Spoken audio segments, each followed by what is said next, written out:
A la segona divisió B de la Lliga també començarà el dia 29 per l'Atlètic Balears. Per començar bé la competició, l'equip ha reforçat totes les línies del camp. El darrer en arribar és Manuel Lanzarote i des del club asseguren que és el fitxatge més mediàtic.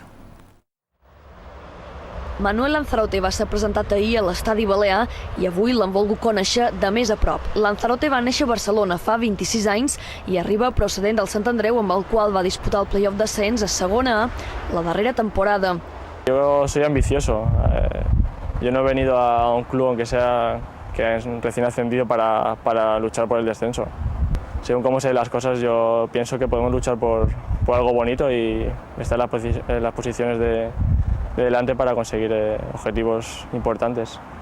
Lanzarote és un migcampista ofensiu que ha tingut ofertes d'equips de segona divisió A, però cap s'ha pogut concretar. Y no hay que pensar en segunda división. Si estoy aquí es porque lo merezco y estoy en el Atlético Baleares, que es un club que tiene historia y que quiere hacer las cosas bien. Eso a mí me llena de orgullo y para trabajar cada día para que este club, donde quiera llegar, seguro que lo va a conseguir. El jugador es mostra ambiciós, encara que els de la via de cintura acaben de pujar.